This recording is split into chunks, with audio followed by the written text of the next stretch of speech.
बिस्मिल्लाहिर्रहमानिर्रहीम। आज हमारा लेक्चर नंबर 4 है, ठीक है। और लेक्चर नंबर 4 हमारे साथ है welding shop. Welding is the process in which two or more than two metals are joined by heating permanently, ठीक है। वेल्डिंग के प्रोसेस से हम दो या दो से ज़्यादा मेटल्स को हम जॉइन करते हैं परमानेंटली। आपको थोड़ा बहुत पता होगा वेल्डिंग के बारे में, ठीक है। There are 3 types of welding. हमारे साथ वेल्डिंग की 3 टाइप्स है। एक हमारे साथ फ्यूजन वेल्डिंग है, एक प्रेशर वेल्डिंग है, एक रेजिस्टेंस वेल्डिंग है। तो फ्यूजन वेल्डिंग में जब हम दो मेटल्स को वेल्ड करते हैं तो सबसे पहले हम उसकी जो एजेस है, जिन एजेस को हम वेल्ड करते हैं उसको हम मेल्ट करते हैं और फिर उसको जॉइन करते हैं और कूल करते हैं। तो कूलिंग के बाद जब वो आप उसको जॉइन कर ले और कूल कर ले तो वो एक दूसरे के साथ पैक्स हो जाते हैं, वेल्ड हो जाते हैं। It is a process of welding in which heat is used to fused work piece metal to make weld, ठीक है। तो जब दो एजेस आप वेल्ड करते हैं तो उसको आप पहले हीट करते, इतना हीट करते कि उसके एजेस मेल्ट हो जाए, ठीक है। और फिर उसी एक दूसरे के साथ फिक्स करते हैं। उसमें पेलर, कभी हम पेलर यूज करते हैं, कभी हम पेलर यूज नहीं करते। पेलर मतलब जो गैप है उसको हम खत्म करते हैं पेलर की मदद से, ठीक है।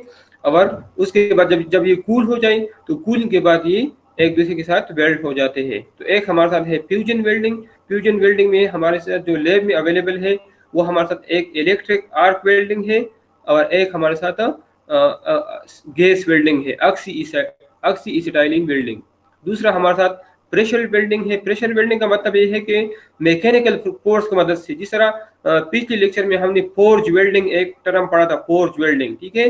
जो हम मैकेनिकल फोर्स की मदद से हम वेल्ड करते हैं तो अमूमन हम वेल्डिंग में ये बहुत कम यूज करते हैं, ठीक है। ज़्यादा हम फ्यूजन वेल्डिंग यूज करते हैं या रेजिस्टेंस वेल्डिंग यूज करते हैं। तो pressure welding it involves heating the area to be welded together become in a semi-plastic state and then placing them together with pressure, ठीक है। पहले हम इसको हीट करते हैं सेमी प्लास्टिक स्टेट तक और उसके बाद उसको हम फोर्स की मदद से वेल्ड करते हैं। तो फोर्स वेल्डिंग बहुत कम हम यूज करते हैं। और तीसरा हमारे साथ रेजिस्टेंट वेल्डिंग है। The heat required for resistant welding is generated electrically by utilising electrical resistance and welding zone. मतलब वहां से हम करंट पास करते हैं। जब करंट पास करते हैं तो क्लियर बात है इलेक्ट्रिकल रेजिस्टेंस प्रोड्यूस होगा और इलेक्ट्रिकल रेजिस्टेंस के थ्रू हम इसको वेल्ड करते हैं। और इसका एग्जांपल हमारे साथ स्पार्क वेल्डिंग है जो हम आगे स्लाइड्स में पढ़ेंगे, ठीक है। तो हमारे साथ 3 किस्म के वेल्डिंग्स है। फ्यूजन वेल्डिंग, फिर फ्यूजन वेल्डिंग की अपने एग्जाम्पल्स है। तो फ्यूजन वेल्डिंग में जो बेसिक एग्जाम्पल है हमारे साथ वो इलेक्ट्रिक आर्क वेल्डिंग है। अब दूसरा ऑक्सी एसिटाइलिन वेल्डिंग है, ठीक है। प्रेशर वेल्डिंग में हमारे साथ फोर्ज वेल्डिंग है। रेजिस्टेंट वेल्डिंग में हमारे साथ स्पार्क वेल्डिंग है। सबसे पहला हमारा है electric arc welding. It is a form of fusion welding. ये फ्यूजन वेल्डिंग का एक एग्जांपल है। Arc welding is a welding process that is used to join two metals by using electricity to create enough heat to melt metals. मतलब इतना heat हम देते हैं। Electric arc है। इलेक्ट्रिक का मतलब ये है कि जो हीट हम सप्लाई करते हैं वो हम थ्रू इलेक्ट्रिसिटी सप्लाई करते हैं और इतना हीट सप्लाई करते हैं जिन एजेस को हम वेल्ड करते हैं, इतना हीट सप्लाई करते हैं कि वो मेल्ट हो जाए। मतलब to create enough heat to melt metal and the melted metal when cool result in a binding of the metals, ठीक है। 2 एजेस को आपने ज्वाइन करना है तो इस पहले आप इतना हीट सप्लाई कर ले कि वो मेल्ट हो जाए, एक दूसरे के साथ वो फिक्स कर लें। पेलर, कभी पेलर की जरूरत होती है कभी नहीं होती तो पेलर उसमें डाल दें, उसके बाद उसको कूल कर दें। तो कूलिंग के बाद इसमें बाइंडिंग, मतलब एक दूसरे के साथ ये फिक्स हो जाते हैं, बाइंडिंग प्रोड्यूस होता है। It is a type of welding that uses a welding power supply to create an electric arc between a metal stacker electrode and the base material to melt the metal at the point of contact. इसमें क्या होता है, chemistry में आपने ये electrode term पढ़ा है। Electrode में हमारे साथ एक एनोड होता है, एक हमारे साथ कैथोड होता है। तो एनोड क्या करता है, एनोड इलेक्ट्रॉन लॉस करता है और कैथोड गेन करता है, ठीक है। कैथोड पे इलेक्ट्रॉन गेन होते हैं, ठीक है। तो हमारे साथ एनोड टाइम के साथ साथ खत्म हो जाता है और वो डिपॉजिट होता है कैथोड के ऊपर, ठीक है। ऑक्सीडेशन रिडक्शन रिएक्शन में आप लोगों ने पढ़ा होगा, ठीक है। तो इसमें हमारे साथ जब इलेक्ट्रिक आर्क वेल्डिंग हम करते हैं तो हमारे साथ एक स्टिक होता है, मेटल स्टिक, उसको हम इलेक्ट्रोड के तौर पर यूज करते हैं, तो टाइम के साथ साथ कंज्यूम होता है। इन द बेस मटेरियल मतलब जिस मटेरियल को हम वेल्ड करते हैं, to melt the metals at the point of contact, ठीक है। तो जो इलेक्ट्रोड है, मेटल स्टेक है, वो उसको हम पावर सप्लाई देते हैं, और अक्सर अमूमन हम 2 फेज या अमूमन हम 3 फेज यूज करते हैं। जो इलेक्ट्रिसिटी हम यूज करते हैं, बहुत ज्यादा हीट रिक्वायर्ड होता है कि उसको मेल्ट कर लें, तो अमूमन हम 2 फेज या 3 फेज यूज करते हैं। इन द बेस मटेरियल वो होता है जिसको हम वेल्ड करते हैं, तो ये इलेक्ट्रोड उस पर डिपॉजिट होता है to melt the metals at the point of contact, ठीक है। इसकी मदद से हम बेस मटेरियल को मेल्ट करते हैं। Arc welders can use either direct और अल्टरनेटिंग करंट। एसीबी है, डीसीबी, अगर हमारे साथ डीसी होता है। इन कंज्यूमेबल और नॉन कंज्यूमेबल इलेक्ट्रोड, जो इलेक्ट्रोड होता है वो कभी कंज्यूमेबल होता है, कभी टाइम के साथ साथ खत्म होता है, और कभी नॉन कंज्यूमेबल होता है। जब नॉन कंज्यूमेबल हो तो जो एजेस हम जॉइन करते हैं वो मेल्ट होते हैं और वो आपस में फिक्स होते हैं। जब कंज्यूमेबल हो तो इसको हम एज ए पिलर भी यूज करते हैं दोनों एजेस के दरमियान, ठीक है। तो इसी कंडीशन में हम इस तरह करते हैं, जब कंज्यूमेबल हो तो दोनों एजेस हम एक दूसरे के साथ ऐसे रखते हैं जब जिसको हम वेल्ड करते हैं, ताकि उसमें थोड़ा सा गैप हम उसमें रखते हैं। तो उस गैप के साथ इसको हम टच करते हैं इलेक्ट्रोड को, और इलेक्ट्रोड टाइम के साथ साथ कंज्यूम होता है, जो गैप है वो फिल करता है। Voltage generator act at electrode and work piece act as circuit मतलब ये गेन करता है और इलेक्ट्रोड लॉस करता है। Electrode is first touch with a very small gap to work piece के दरमियान स्मॉल गैप होता है, तो सबसे पहले इलेक्ट्रोड वहां पे हम टच करते हैं। This result a very high short circuit current produce होता है। Electron flow out of electrode and to work piece. मैंने आपको बता दिया कि इलेक्ट्रोड पे इलेक्ट्रॉन लॉस होते हैं, वर्क पीस इसको गेन करता है। As a result of high transitional resistance rapid heating take place, temperature of about 10,000 degree Fahrenheit has been increase, मतलब तकरीबन टेम्परेचर पहुंच जाता है 10,000 डिग्री सेंटीग्रेड तक इसी प्रोसेस में, क्योंकि इसमें हम 3 फेज सप्लाई देते हैं, ठीक है। हमारे साथ घरों में जो वो हमारे साथ सिंगल फेज होता है, ठीक है। जब डबल फेज हो जाए तो वो 2 टाइम्स इंक्रीज होता है, जब 3 फेज हो जाए तो 3 टाइम इंक्रीज होता है। तो क्लियर बात है कि थ्री फेज सप्लाई में जो टेम्परेचर प्रोड्यूस होता है वो बहुत ज्यादा होगा, ठीक है। तो इलेक्ट्रिक आर्क वेल्डिंग में मेन हम क्या करते हैं, जिन मेटल पीसेस को हम जॉइन करते हैं, वेल्ड करते हैं, परमानेंटली जॉइन करते हैं, वेल्ड मतलब परमानेंट जॉइनिंग, ठीक है। तो इसमें इसको हम 3 फेज सप्लाई देते हैं, और जो इलेक्ट्रोड होता है वो हमारे साथ कंज्यूमेबल भी हो सकता है, नॉन कंज्यूमेबल भी हो सकता है, और दूसरा हमारे साथ सर्किट होता है। तो जो जहाँ से हम वोल्टेज सप्लाई करते हैं उसको हम एज इलेक्ट्रोड यूज करते हैं, वोल्टेज जनरेटर को, और जो वर्क पीस है जिसको हमने जॉइन करना है उसको हम एज ए सर्किट या एज ए गेनिंग यूज करते हैं, जो इलेक्ट्रॉन गेन करता है, ठीक है।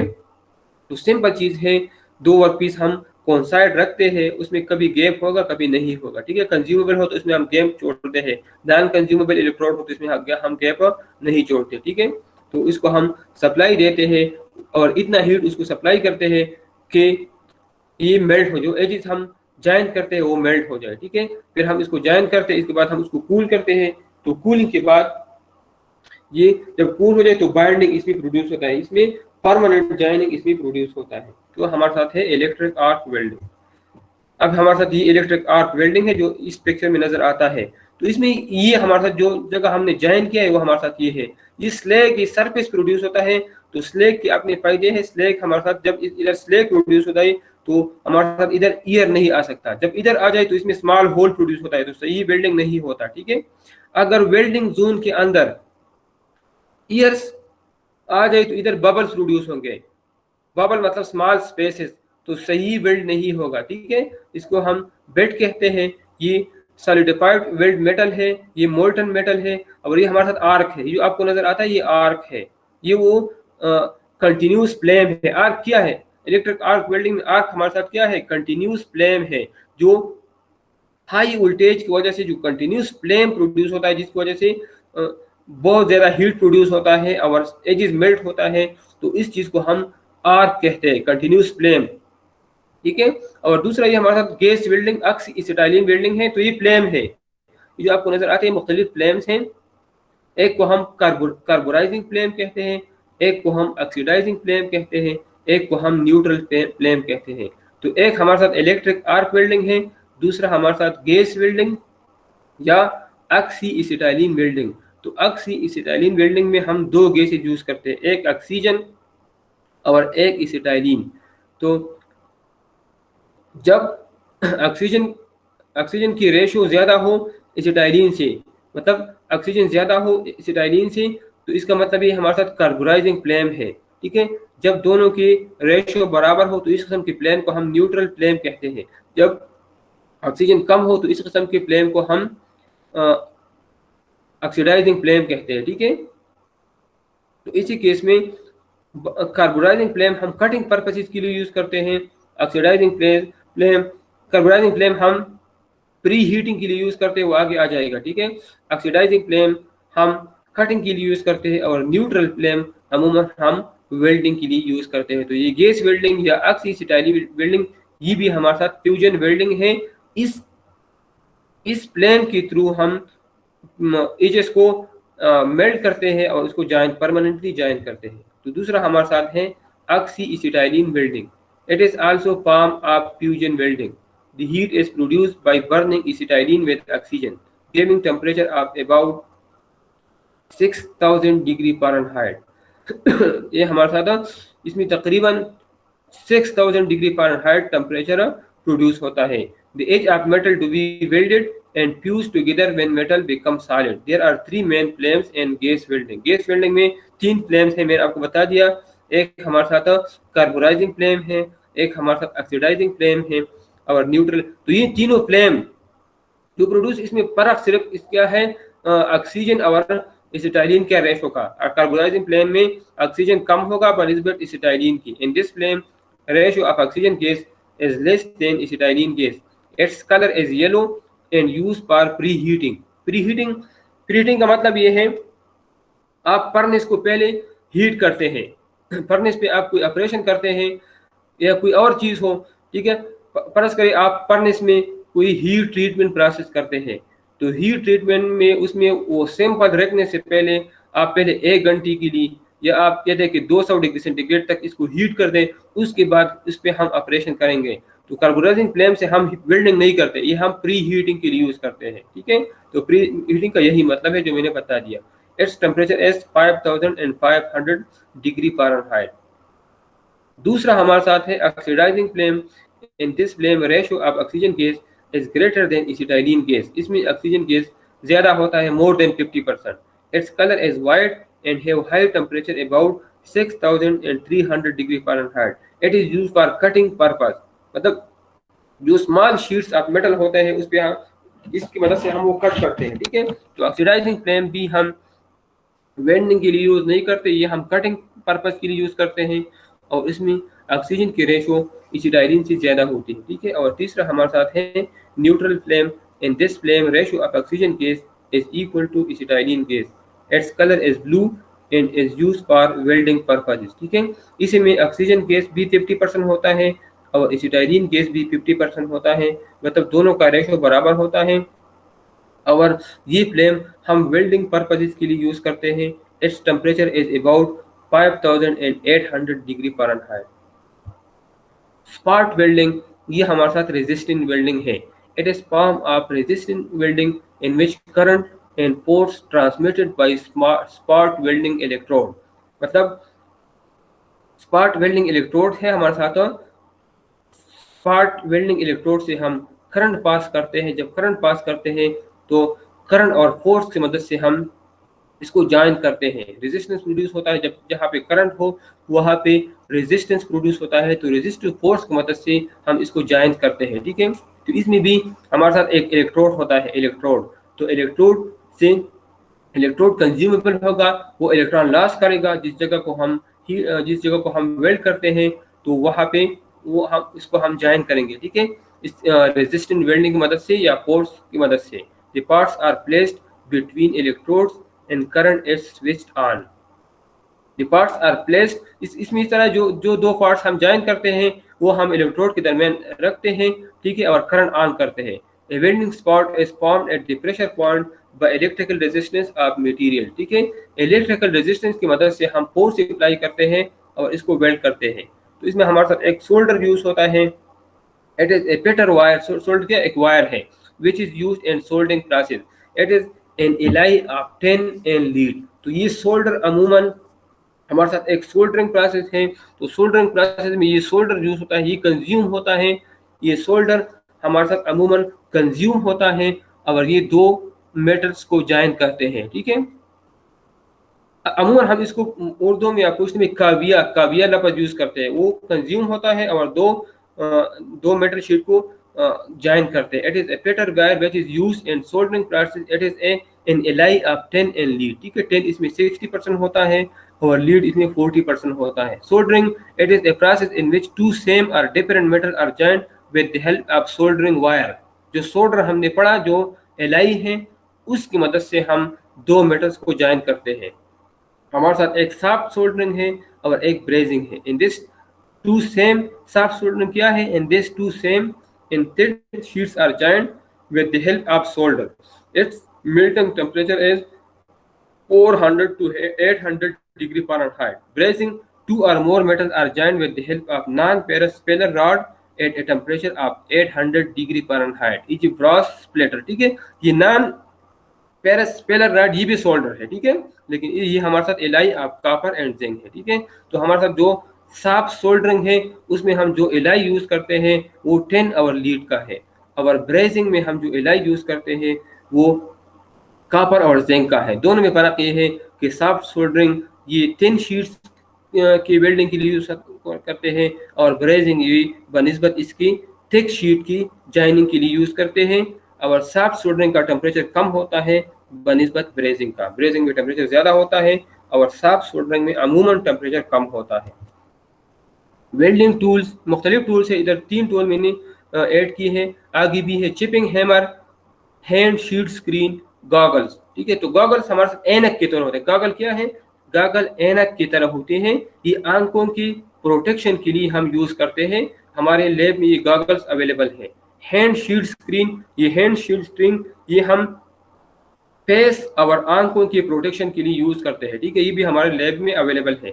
चिपिंग हैमर, चिपिंग हैमर तब यूज करते हैं जब हम वेल्डिंग कर लें, तो वेल्डिंग के बाद हमारे साथ एक्स्ट्रा चिप्स बनते हैं। जब वेल्डिंग करते हैं तो लाजिमी बात है कुछ ना कुछ एक्स्ट्रा चीजें वो उस वेल्ड रीजन पे आते हैं, तो उसको खत्म करने के लिए हम एक किस्म का हैमर यूज करते हैं और उस हैमर को हम चिपिंग हैमर कहते हैं। Welding tools, electrode, it is speller rod which is used in electric arc welding. ये मैंने आपको बता दिया कि इलेक्ट्रोड्स अमूमन हमारे जो वर्क लैब में है वो कंज्यूम होता है। इट इज स्पेलर रॉड मतलब पेलिंग के लिए यूज करते हैं, विच इज यूज जो हम गैप छोड़ते हैं। मैंने आपको बता दिया जो मेटल हम जॉइन करते हैं उसमें हम थोड़ा सा गैप छोड़ते हैं, तो उस गैप को खत्म करने के लिए हम यूज करते हैं इलेक्ट्रोड। इलेक्ट्रोड कंज्यूम होता है टाइम के साथ साथ और अमूमन ये इलेक्ट्रिक आर्क वेल्डिंग आपने देखा होगा, ठीक है। इलेक्ट्रोड प्लग्स, द प्लग्स ये उस स्लेब सा बनता है। The plugs contain iron silicate ferro. जिन दो जगहों को हम वेल्ड करते हैं उसके ऊपर इलेक्ट्रोड प्लग्स बनता है। जब ये पेल होता है, इस पेलिंग होता है तो इलेक्ट्रोड प्लग्स उस वेल्डेड एरिया के ऊपर ये जमा हो जाता है, ठीक है। तो plugs contain iron silicate, ferromanganese and titanium dioxide, ये चीजें इसमें मौजूद होते हैं। एडवांटेजेस ऑफ इलेक्ट्रोड प्लग्स, जब ये इलेक्ट्रोड प्लग्स वेल्डिंग एरिया के ऊपर जमा हो जाए तो इसका क्या फायदा है, टू प्रिवेंट ईयर इफेक्ट्स। मैंने आपको बताया अगर ऑक्सीजन इस यहाँ पे आगे ऑक्सीजन ने रिएक्शन कर दिया तो इसमें वो स्मॉल बबल्स, वेल्डिंग एरिया में स्मॉल बबल्स प्रोड्यूस हो जाते हैं। जब ऑक्सीजन यहाँ पे आता है, ऑक्सीजन रिएक्शन करता है तो स्मॉल बबल्स प्रोड्यूस होता है, तो फिर वेल्डिंग सही नहीं होगी, उसके अंदर स्मॉल होल स्मॉल बबल्स होंगे। तो इस चीज को खत्म करने के लिए इलेक्ट्रोड प्लग्स हो जाता है। जब इलेक्ट्रोड प्लग्स ऐड होता है और एक स्लेब शाफ्ट बनाता है तो फिर यहाँ पे ऑक्सीजन रिएक्शन नहीं करता और वेल्डिंग सही हो जाता है। To produce flame and maintain it, ठीक है। इलेक्ट्रोड का काम यही है कि फ्लेम प्रोड्यूस करता है। To suck impurities from zone, जिस जोन पे आप वेल्डिंग करते हैं वहां पे इम्प्यूरिटी ना आ जाए। इम्प्यूरिटी ऑक्सीजन हम प्रिवेंट कर लें, ऑक्सीजन रोक लें तो इम्प्यूरिटी खुद ब खुद रुक जाती है। To cool gradually welding zone, और आखिर में इसका काम क्या है कि जो जहाँ पे आपने वेल्डिंग कर दिया उसके बाद कूलिंग रिक्वायर्ड होती है। कूलिंग के बाद बाइंडिंग प्रोड्यूस होता है, परमानेंटली जॉइनिंग प्रोड्यूस होता है, ठीक है। तो इसके 4 फंक्शन है। ऑक्सीजन प्रिवेंट करता है, ईयर में क्या ऑक्सीजन है, फ्लेम को प्रोड्यूस करता है, मेंटेन करता है, इम्प्योरिटी खत्म करता है और कूलिंग, आखिर में कूलिंग करता है। चिपिंग हैमर मैंने बता दिया, it is used after welding to remove fire chips from hard jobs. Hard job में जो चिप्स प्रोड्यूस होते हैं उसको रिमूव करने के लिए एक किस्म का हैमर यूज होता है जिसको हम चिपिंग हैमर कहते हैं। Hand shield screen, it is used for protection of eyes and face during electric arc welding. ठीक है, हैंड शील्ड स्क्रीन मैंने आपको बता दिया, इसके दो फायदे हैं, आई प्रोटेक्शन के लिए और फेस प्रोटेक्शन के लिए। ठीक है, क्योंकि मैंने आपको बता दिया इतना सप्लाई हम देते हैं, इतना बड़ा स्पार्क प्रोड्यूस होता है, तो वो स्पार्क हमारे आंखों के लिए भी खतरनाक है और हमें नुकसान भी पहुंचाता है हमारे फेस को। तो इसकी प्रोटेक्शन के लिए जो चीज होता स्क्रीन यूज होता है उसको हैंड शील्ड स्क्रीन कहते हैं। ठीक है, goggles use for protection of eyes, eyes की प्रोटेक्शन के लिए यूज होता है। ठीक है, अमूमन आपने देखी भी होगी और हमारे वर्कशॉप में अवेलेबल भी है। ये हमारे साथ मुख्तलिफ किस्म के वेल्डिंग टूल है। ये कटिंग टार्च है। ऑक्सीडाइलिंग वेल्डिंग में मैंने आपको बता दिया कि जब ऑक्सीडाइजिंग फ्लेम हो तो ऑक्सीडाइजिंग फ्लेम कटिंग के लिए यूज होता है, तो इस टार्च की मदद से, जो टार्च है जो फ्लेम है उसकी मदद से हम कटिंग करते हैं। ये इलेक्ट्रोड है, मैंने आपको बता दिया। ये प्लेट जार टंग है, तो मुख्तलिफ किस्म के टंग, प्लेट जार टंग, राउंड जार टंग, हाफ राउंड जार टंग, ये हमने पिछले लेक्चर में एक्सप्लेन किए हैं, जिसको हम होल्डिंग के लिए यूज करते हैं। और इलेक्ट्रिक सोल्डरिंग आयरन, ठीक है, ये electric soldering iron spot welding में हम यूज करते हैं। ये आहिस्ता आहिस्ता लॉस होता है ये हिस्सा। ठीक है, जब इसको हम ऑन कर दें, सप्लाई दे दें, करंट वोल्टेज सप्लाई दे दें, तो यहाँ पे ये आहिस्ता आहिस्ता लॉस होता है और जिस जगह को हम वेल्ड करते हैं उसके ऊपर ये जमा हो जाता है। ठीक है, तो ये हम यूज करते हैं स्पॉट वेल्डिंग में। बट जॉइंट, हम लैब में जो इलेक्ट्रिक आर्क वेल्डिंग करते हैं उसमें हमारे साथ एक है बट जॉइंट। तो बट जॉइंट इस तरह है कि हम दो स्टील प्लेट लेते हैं, माइल्ड स्टील के दो प्लेट लेते हैं और ये इसका ये यहाँ पे हम वेल्ड करते हैं। जो साइड वाइज वेल्डिंग करते हैं इसको हम बट जॉइंट, इस किस्म को जो आपको नजर आता है ये हमारे साथ बट जॉइंट है। जो हम साइड वाइज इसको ज्वाइन करते हैं, परमानेंटली ज्वाइन करते हैं, तो इसको हम कहते हैं बट जॉइंट। तो इसमें हम क्या करते हैं, दो मेटल लेते हैं, दो मेटल प्लेट्स, ठीक है, उसमें ये थोड़ा गैप आपको नजर आ रहा है। ठीक है, तो इसमें थोड़ा गैप छोड़ते हैं और इस इलेक्ट्रिक आर्क वेल्डिंग हम इस पे करते हैं। तो एक एक्सपेरिमेंट जो हम करते हैं लैब में वो हमारे साथ बट जॉइंट है। जॉब नंबर 1, बट जॉइंट आप लोगों ने देख लिया। Aim, to make a butt joint using two steel by arc welding. दो स्टील प्लेट हम यूज करते हैं और आर्क वेल्डिंग की मदद से उसको ज्वाइन करते हैं। Material required 2 mild steel plate of size, length 100 millimetre, width 50 millimetre और थिकनेस 5 मिलीमीटर। ये जो दो प्लेट्स हैं इसका लेंथ 100 मिलीमीटर, इसका वेट 50 मिलीमीटर और इसका thickness 5 millimetre. 5 millimetre. Welding electrode, MS electrode मतलब माइल्ड स्टील इलेक्ट्रोड, ठीक है, 3.1 मिलीमीटर उसका डाया है और 150 मिलीमीटर इसका लेंथ है। इलेक्ट्रोड मैंने आपको बता दिया, ये हमारे साथ इलेक्ट्रोड है ये वाला। ठीक है, welding equipment, year cool transmitter for cooling purposes, ये कूलिंग के लिए यूज होता है। 3 फेज सप्लाई, मैंने आपको बता दिया कि आर्क वेल्डिंग में हम अमूमन 2 फेज या 3 फेज सप्लाई देते हैं। Tools and accessory required, rough and smooth files हम पढ़ेंगे नेक्स्ट एक शॉप में। ठीक है, तो ये फाइल हम स्मूथिंग पर्पसेस के लिए यूज करते हैं। ठीक है, प्रोटेक्टर हम मार्किंग के लिए, कभी हम कोई खास एंगल देते हैं तो इसके लिए हम प्रोटेक्टर यूज करते हैं। आर्क वेल्डिंग मशीन, ठीक है, आर्क वेल्डिंग मशीन वो मशीन जिससे हम आर्क वेल्डिंग करते हैं। ग्राउंड फ्लेम आपको पता होगा कि जब हम आर्क वेल्डिंग करते हैं तो इसको हम कहते हैं कि इसको हम अर्थ प्रोवाइड करते हैं। तो ग्राउंड फ्लेम मतलब कि इसको हम ग्राउंड के साथ या टेबल के साथ फिक्स करते हैं। माइल्ड स्टील इलेक्ट्रोड, ठीक है, इलेक्ट्रोड होल जहां पे हम इलेक्ट्रोड फिक्स करते हैं। इलेक्ट्रोड होल वो होता है जहां पे हम इलेक्ट्रोड फिक्स करते हैं। टंग्स होल्डिंग के लिए हम यूज करते हैं। फेस शील्ड प्रोटेक्शन के लिए। एंड चिप्ड हैमर, जो हार्ड चिप्स प्रोड्यूस होता है उसको रिमूव करने के लिए चिप्ड हैमर यूज होता है। सीक्वेंस ऑपरेशन, पहले हम मार्किंग करते हैं। ठीक है, मार्किंग मतलब हम पहले मार्क करते हैं स्क्राइबर की मदद से। स्क्राइबर हमारे साथ एक इंस्ट्रूमेंट है जो हम मार्किंग के लिए यूज करते हैं। तो पहले जो हिस्सा हम वेल्ड करते हैं तो इसको हम मार्क करते हैं। तो पहला जो ऑपरेशन है वो हमारे साथ मार्किंग ऑपरेशन है। दूसरा हमारे साथ कटिंग ऑपरेशन है। बाज़ औक़ात कटिंग की ज़रूरत पड़ती है तो हैकसा की मदद से हम कटिंग करते हैं, ठीक है। और तीसरा हमारे साथ एज प्रिपरेशन है। जो दो एज हम जो दो एज हम वेल्ड करते हैं, ठीक है, तो उसको हम रेडी करते हैं, मतलब उसको हम क्लीन करते हैं, या उसके ऊपर अगर रस्ट वगैरह हो तो वो रस्ट हम उससे ख़त्म करते हैं, ठीक है। इसके बाद ट्राई स्क्वायर लेवलिंग है। ट्राई स्क्वायर लेवलिंग, इसको हम लेवल करते हैं। जो दो एजेस हम वेल्ड करते हैं तो इसको हम लेवल करते हैं, तो उस लेवल के लिए हम यूज़ करते हैं ट्राई स्क्वायर लेवलिंग, ठीक है। उसके बाद हमारे साथ है ट्रैकिंग। ट्रैकिंग मतलब जो जगह हम वेल्ड करते हैं उसको हम ट्रैक करते हैं, और आखिर में हम रेडी करते हैं, वेल्डिंग करते हैं, कूलिंग करते हैं। वेल्डिंग के बाद जब हम हाई वोल्टेज सप्लाई करते हैं, वेल्ड हो जाए, तो इसके बाद कूलिंग होता है, इसके बाद चिप प्रोड्यूस होता है, और इसके बाद चिपिंग मतलब कि जो चिप्स होते हैं, जो चिप्स हार्ड चिप्स उस पर बनते हैं, उसको हम चिप हैमर की मदद से रिमूव करते हैं, और आखिर में हम क्लीनिंग करते हैं, ठीक है। तो procedure the given mild steel pieces are truly clean of rust and scale. सबसे पहले जो पीसेस हम वेल्ड करते हैं उसको हम रस्ट और स्केल से साफ करते हैं, ठीक है। दूसरा, one edge of each piece is fixed to an angle of 30 degree, ठीक है। एक खास एंगल पे हम फिक्स करते हैं, जरूरी नहीं है कि 30 डिग्री हो, लेकिन जो एंगल रिक्वायर्ड हो उस एंगल को हम इस एंगल पे हम हर पीस को फिक्स करते हैं। मैं आपको बता दें कि उसके लिए हम स्क्राइबर और प्रोटेक्टर यूज करते हैं। The two pieces are position on welding table such that they are separated slightly, मतलब थोड़ा गैप हम उसमें रखते हैं। जो दो पीसेस हम जॉइन करते हैं उसमें हम थोड़ा सा गैप रखते हैं, और वहां पे हम इलेक्ट्रोड पे टच करते हैं। Electrode is fixed in electrode holder and welding current is set to a proper value, ठीक है, मतलब वोल्टेज हम सप्लाई करते हैं। Ground claim is passed on to welding table। ये मैंने आपको बता दिया कि ग्राउंड क्लेम की वजह से हम इसको अर्थ सप्लाई करते हैं, लो वोल्टेज सप्लाई करते हैं।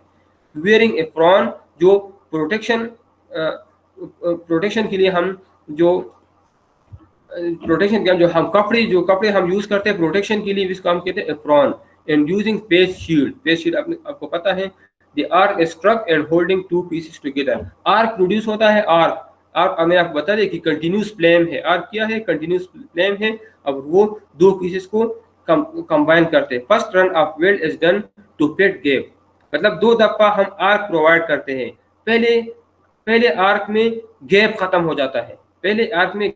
हो जाता है, second run of weld is done with proper and uniform moment, ठीक है। और दूसरी दफा ये कंप्लीटली एक दूसरे के साथ जॉइन होते हैं। During process electrode is kept at N angle of 15 to 25 degrees from vertical and in direction of welding, मतलब जब हम इलेक्ट्रोड को रखते हैं तो हम इस तरह रखते हैं कि ये वर्टिकल के साथ 15 to 25 डिग्री एंगल बना लें।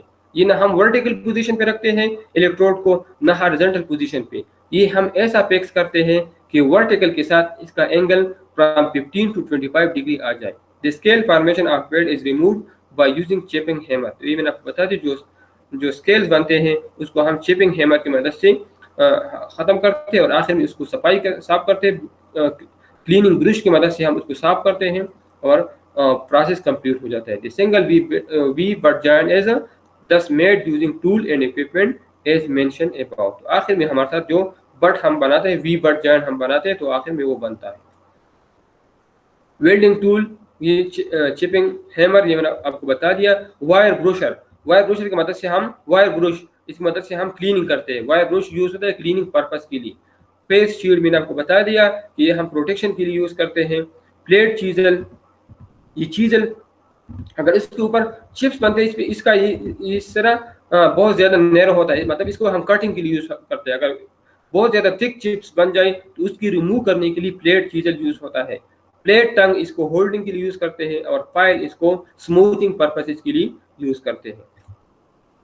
Electric welding accessories, the following accessories are used in electric arc welding. इसमें बात हमने एक्सप्लेन की। एसी और डीसी वेल्डिंग मशीन, मैंने आपको बता दिया कि एसी सप्लाई भी है और डीसी भी है। इलेक्ट्रोड, ये भी मैंने आपको एक्सप्लेन कर दिया। इलेक्ट्रोड होल्डर भी मैंने आपको बता दिया।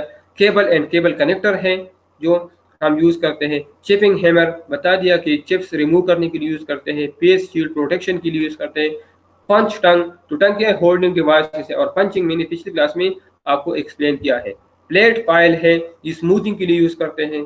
स्क्राइबर ये मार्किंग के लिए यूज़ करते हैं। स्क्राइबर हम इस पे मार्क्स लगाते हैं, मुख्तलिफ पोजीशन पे हम किसी खास एंगल पे वेल्ड करते हैं तो वहाँ पे हम मार्क लगाते हैं। फॉर एग्जांपल हमने प्रोटेक्टर की मदद से 30 डिग्री एंगल मेजर किया तो इस पे हम स्क्राइबर की मदद से मार्क लगाते हैं। हेक्सा है, कटिंग के लिए यूज़ करते हैं, और सेंटर पंच ये भी पंचिंग के लिए यूज़ होता है। Size of electrode from 1.6 millimetre to 6 millimetre, ठीक है, इसका साइज 1.6 मिलीमीटर से लेकर 6 मिलीमीटर तक हो सकता है। Electric arc, N electric arc is continuous spark between two terminal. मैंने आपको बता दिया कि आर्क, इस इलेक्ट्रिक आर्क की मदद से हम वेल्डिंग करते हैं। तो ये हमारे साथ क्या है, ये एक कंटिन्यूस स्पार्क है और इसमें इतना हीट प्रोड्यूस होता है कि टेम्परेचर मैंने आपको बता दिया कि 10,000 डिग्री फ़ारेनहाइट तक पहुंच जाता है। Arc length, the distance between tip of electrode, electrode का जो टिप है, ठीक है, जो नूक है इलेक्ट्रोड का, and surface of base metal is called arc length. मतलब जो आर्क है, जो कंटिन्यूस फ्लेम है, वो इलेक्ट्रोड के टिप से निकलता है और जो बेस मेटल है जिसको आपने वेल्ड करना है उस तक पहुंच जाता है। तो the continuous flame from the tip of electrode to the base metal is called arc length. It is classified into 4 kinds of welding position. मतलब ये हम मुख्तलिफ पोजीशन पे ये आर्क लगाते हैं। पहला प्लेट पोजीशन है, दूसरा हॉरिजॉन्टल पोजीशन है, तीसरा वर्टिकल पोजीशन है और चौथा ओवरहेड। तो पहले मैं डायग्राम से बताता हूँ। ये पहला वाला हमारे साथ ये प्लेट पोजीशन है, दोनों स्ट्रेट पड़े हैं और यहाँ पे आर्क आता है, तो इसी कंडीशन में ये प्लेट पोजीशन है। ये दोनों एक दूसरे के ऊपर पड़े हैं, इधर का ये हॉरिजॉन्टल पोजीशन है और यहाँ पे आर्क प्रोड्यूस होता है, इसी पोजीशन पे आर्क प्रोड्यूस, तो इसी पोजीशन को हम हॉरिजॉन्टल पोजीशन कहते हैं। ये अगर आप इसको देख लें, ये आर्क का ये पोजीशन, ये वर्टिकल पोजीशन है, ठीक है। और जब ये दोनों एक दूसरे के ऊपर हो इस तरह, इस फिगर में क्लियर नजर नहीं आता, इसको हम ओवरहेड पोजीशन कहते हैं। ये पहला वाला जब एक दूसरे के साथ हम इसको कोइंसाइड कर लें, ठीक है, तो इसको हम प्लेट पोजीशन कहते हैं। इस पोजीशन को हम हॉरिजॉन्टल, जो फिगर में नजर आता है, इस पोजीशन को हम वर्टिकल पोजीशन। अब जब ये दोनों वर्क पीस एक दूसरे के ऊपर आ जाए तो इसी पोजीशन को, आर्क की इसी पोजीशन को हम ओवरहेड पोजीशन कहते हैं। तो plate position, the pillar metal is deposited from upper side of joint with face of a weld, ठीक है। Horizontal position, the pillar metal is deposited upon side of horizontal, तो ये भी आप लोगों ने फिगर में देख लिया। Vertical position, the line of weld is in vertical plane and weld is deposited on vertical side. Overhead position, weld is deposited from underside of joint, ठीक है, एक दूसरे के ऊपर आ जाए और अंडरसाइड पे उस पे वेल्ड आ जाए। इस किस्म की पोजीशन को हम ओवरहेड पोजीशन कहते हैं। और ये चारों पोजीशन फिगर में आपको क्लियर नजर आते हैं, ठीक है। ओवरहेड पोजीशन यहाँ से ज्यादा क्लियर नहीं है, तो इस फिगर से ये आपको ज्यादा क्लियर नजर आता है ओवरहेड पोजीशन। और हमारे साथ टाइप्स ऑफ आर्क्स भी हमारे साथ 3 है, लॉन्ग आर्क, शॉर्ट आर्क और medium arc. The distance, arc का डिफिनेशन मैंने आपको कर दिया कि टिप से निकलता है और बेस मेटल पे खत्म हो जाता है, तो टिप से लेकर बेस मेटल तक ये हमारे साथ आर्क का लेंथ है, कंटिन्यूस आर्क, कंटिन्यूस फ्लेम है। The distance between tip of electrode and surface of base metal is greater then diameter of core wire of electrode. जब फ्लेम का जो लेंथ है, जो कंटिन्यूस फ्लेम का जो लेंथ है, वो अगर जो वायर हम इलेक्ट्रोड के लिए यूज होता है, अगर इससे ज्यादा हो, इससे इसका लेंथ ज्यादा हो, तो इसको हम लॉन्ग आर्क कहते हैं, ठीक है। अगर इलेक्ट्रोड आर्क से इसका लेंथ कम हो तो इसको हम शॉर्ट आर्क कहते हैं, और दोनों अगर आपस में बराबर हो तो इसको हम मीडियम आर्क कहते हैं। तो the distance between tip of electrode and surface of base metal is greater then diameter of core wire of electrode. तो इस किस्म की आर्क को हम लॉन्ग आर्क कहते हैं। Short arc, the distance between tip of electrode and surface of base metal is less than diameter of core of wire, then this type of arc is called short arc. If the distance between tip of electrode and surface of base metal is equal to the diameter of core wire, then this type of arc is called medium arc. Distortion, distortion का मतलब ये है जब आप welding करते हैं तो जरूरी बात है कि हमारे साथ इसमें कुछ एक्सपेंशन या कंट्रैक्शन जरूर आएगा, ठीक है। हमारे साथ इसमें कुछ एक्सपेंशन या कंट्रैक्शन जरूर आएगा, ठीक है। तो इस किस्म की जो हम नहीं चाहते ऐसा एक्सपेंशन इसमें आ जाए, क्योंकि हीटिंग की वजह से मेटल हीटिंग की वजह, जब आप मेटल को हीट देते हैं तो वो एक्सपेंड होते हैं, जब आप मेटल को कूल करते हैं तो वो कंट्रैक्ट होता है। ये मेटल की प्रॉपर्टीज है जो आप लोगों ने पहले पढ़ी है, ठीक है। तो ज़रूरी बात है, जब आप वेल्डिंग करते हैं तो इतना बड़ा हीट हम सप्लाई करते हैं तो इसमें ज़रूर या एक्सपेंशन या कंट्रैक्शन आएगा। द मेटल अनइवन एक्सपेंशन और contraction while welding is called distortion. आप वेल्डिंग करते हैं और आप न चाहते हुए फिर भी उसमें एक्सपेंशन या कूलिंग से कंट्रैक्शन प्रोड्यूस होता है, तो इस किस्म की एक्सपेंशन या कंट्रैक्शन को हम डिस्टॉर्शन कहते हैं, ठीक है। तो हमारे साथ इसकी तीन किस्म के डिस्टॉर्शन प्रोड्यूस होते हैं: एंगुलर डिस्टॉर्शन, लॉन्गिट्यूडनल डिस्टॉर्शन और ट्रांसवर्स डिस्टॉर्शन, ठीक है। तो एंगुलर या लॉन्गिट्यूडनल हमारे साथ हीटिंग में प्रोड्यूस होता है जब एक्सपेंशन होता है, ठीक है। तो एंगुलर साइड पे या लॉन्गिट्यूडनल साइड पे इसके लेंथ इंक्रीज होते हैं, तो इस किस्म के अगर एक्सपेंशन प्रोड्यूस होता है तो हमारे साथ इसको इसको हम एंगुलर या लॉन्गिट्यूडनल डिस्टॉर्शन कहते हैं। अगर कंट्रैक्ट होता है तो इस किस्म के डिस्टॉर्शन को हम ट्रांसवर्स डिस्टॉर्शन कहते हैं, ठीक है। तो डिस्टॉर्शन हमारे साथ अनइवन एक्सपेंशन या कंट्रैक्शन है। और जॉइंट्स, टाइप्स ऑफ जॉइंट्स, हमने बट जॉइंट आप लोगों ने पढ़ा। हमारे साथ इस तरह बट जॉइंट है, लैप जॉइंट है, एज जॉइंट है, टी पेलेट जॉइंट है और कॉर्नर जॉइंट है। तो ये सारे फिगर से मैं आपको क्लियर करता हूँ। इस किस्म की ये जो आपको नज़र आ रहा है, जो साइड वाइज हमने एक दूसरे के साथ साइड वाइज फिक्स किया है, तो इस किस्म के जॉइंट को हम बट जॉइंट कहते हैं, ठीक है। इधर अगर आप लोग देख ले, दोनों एजेस को हमने कंबाइन किया है, तो इस किस्म के जॉइंट को हम एज जॉइंट कहते हैं, ठीक है। और ये जो जॉइंट, एक को हमने सीधा रखा है, दूसरा हमने इसको परपेंडिकुलर इस पे रखा है, तो ये जो जॉइंट बना है इस किस्म के जॉइंट को हम टी जॉइंट कहते हैं, ठीक है। इस तरह ये जब एक दूसरे के ऊपर आ जाए तो इस किस्म के जॉइंट को हम लैप जॉइंट कहते हैं, ठीक है। और इस किस्म के जॉइंट को जो आपको फिगर में नजर आता है इसको हम कॉर्नर जॉइंट कहते हैं। तो हमारे साथ एक एज जॉइंट है, एक बट जॉइंट है, एक टी जॉइंट है, एक कॉर्नर जॉइंट है और एक लैप जॉइंट है, ठीक है। तो आज के लेक्चर में हमने वेल्डिंग पढ़ा, वेल्डिंग के टाइप्स पढ़े, और हमारे साथ जो लैब में अवेलेबल है वो हमारे साथ मेन इलेक्ट्रिक आर्क वेल्डिंग है, ऑक्सीसिटाइलिन वेल्डिंग है और स्पार्क वेल्डिंग है, ठीक है। और इसके जो टूल हम यूज़ करते हैं वेल्डिंग में वो मैंने आपके सामने एक्सप्लेन कर दी। एक एक्सपेरिमेंट में भी जो हम लैब में करेंगे वो भी मैंने आपके साथ एक्सप्लेन कर दिया, ठीक है। तो आज का लेक्चर यहाँ पे ख़त्म हो गया, ठीक है। आपके जहन में कोई क्वेश्चन हो तो आप पूछ सकते हैं।